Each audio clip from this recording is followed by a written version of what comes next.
বাঙালি খানায় সবাইকে স্বাগত জানাই।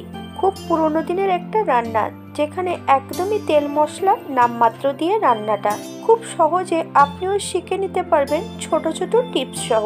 তবে আমি আজকে এখানে কিভাবে চিংড়ি মাছের মালাইকারি বা নারকোলি চিংড়ি রান্না করলাম পেঁয়াজ রসুন ছাড়া, চলুন সেটা একবার দেখে নেওয়া যাক। আজকে রান্না করব নারকোলি চিংড়ি বা চিংড়ি মাছের মালাইকারি। চিংড়ি মাছের মালাইকারি করার জন্য বেশ কিছুটা চিংড়ি মাছ আমি এখানে নিয়ে নিয়েছি। চিংড়ি মাছের সম্পূর্ণ খোসাগুলো পরিষ্কার করে নিয়েছি আমি। আপনারা যদি পছন্দ করেন তাহলে খোসাগুলো রেখে দিতে পারেন।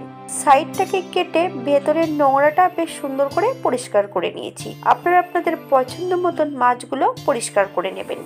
এই পর্যায়ে আমি 2 চামচ জিরে আর বেশ কিছুটা কাঁচা লঙ্কা বেশ মিহি করে বেটে নিতে হবে। মাছের গায়ে একটু নুন হলুদ লাগিয়ে নেব আর সম্পূর্ণ মশলাটা বেশ মিহি করে বেটে নিয়ে 1/2 চামচ নুন আর 1/2 চামচ হলুদ গুঁড়ো। আপনারা স্বাদ অনুসারে নুন অ্যাড করবেন। সম্পূর্ণ নুন হলুদগুলো বেশ মাছের গায়ে সুন্দর করে লাগিয়ে নিতে হবে।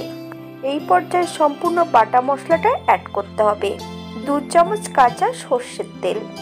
আপনারা যদি পছন্দ করেন তাহলে পরিমাণে বাড়িয়ে দিতে পারেন। সম্পূর্ণ মশলা মাছের গায়ে বেশ ভালো করে লাগিয়ে নিতে হবে। 2 কি 3টে কাঁচা লঙ্কা আমি অ্যাড করেছি। আপনারা যদি পছন্দ করেন তাহলে পরিমাণে বাড়িয়ে দিতে পারেন।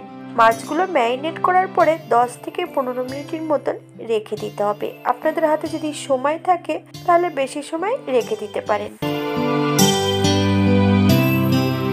10 মিনিট পর একটা কড়াইতে 2 চামচের মতন সর্ষের তেল অ্যাড করেছি।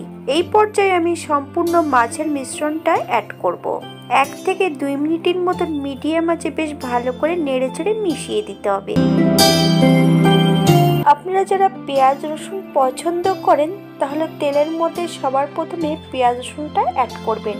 পেঁয়াজ রসুনটা বেশ ভালো করে কষিয়ে নিয়ে তারপরে সম্পূর্ণ মাছের মিশ্রণটা অ্যাড করবেন। মাছগুলোকে বেশ উল্টিয়ে পাল্টিয়ে মশলার সঙ্গে নেড়ে নিতে হবে। একদম লো ফ্লেমে এই পর্যায়ে আমি 1/2 কাপ নারকেলের দুধ অ্যাড করব। আপনারা আপনাদের পছন্দ মতন নারকেলের দুধটা অ্যাড করবেন। হালকা হাতে নাড়াচাড়া করে মিডিয়াম আঁচে 10 মিনিটের জন্য ঢাকা দিয়ে দিতে হবে।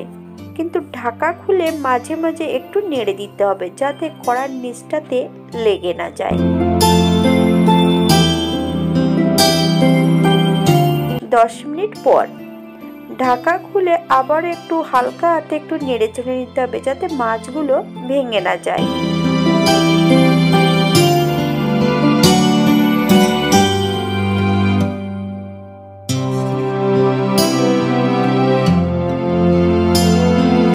যতক্ষণ গ্রেভি থেকে তেল না ছাড়বে ততক্ষণ লো ফ্লেমে আস্তে আস্তে নেড়ে নিতে হবে।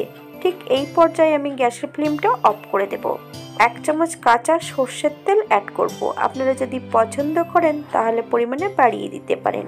আপনারা যদি ধনেপাতা বা গরম মশলা গুঁড়ো পছন্দ করেন তাহলে এই পর্যায়ে অ্যাড করতে পারেন। 5 মিনিটের জন্য স্ট্যান্ডিং টাইম দিতে হবে, তারপর সার্ভ করব। আমি এই পর্যায়ে নারকেলের দুধের সুগন্ধটা রেখে দেব। আমি এই পর্যায়ে গরম মশলা অথবা ধনেপাতা কুচি অ্যাড করব না। আপনারা পছন্দ করলে অ্যাড করতে পারেন। এটা দেখতে যেমন ভারী সুন্দর হয়েছে, এটা গরম ভাতে খেতে অসম্ভব ভালো। তেল মশলার পরিমাণ নামমাত্র। আপনারা যারা একদমই তেল মশলা কম খান তাদের জন্য এটা খুব সুন্দর রেসিপি। শুধু একবার বানিয়ে নিতে হবে। তবে নারকেলের দুধ যদি অ্যাড করা হয় তাহলে কম তেল মশলা দিয়ে রান্না করলে খেতে খুবই সুস্বাদু হয়। সবাই সুস্থ থাকবেন, ভালো থাকবেন। অন্যদিন একটা নতুন রেসিপি নিয়ে আপনাদের সামনে আবার আমি হাজির হব। ভিডিওটি ভালো লাগলে একটা লাইক কমেন্ট করে পাশে থাকবেন। ভিডিওটি দেখার জন্য ধন্যবাদ।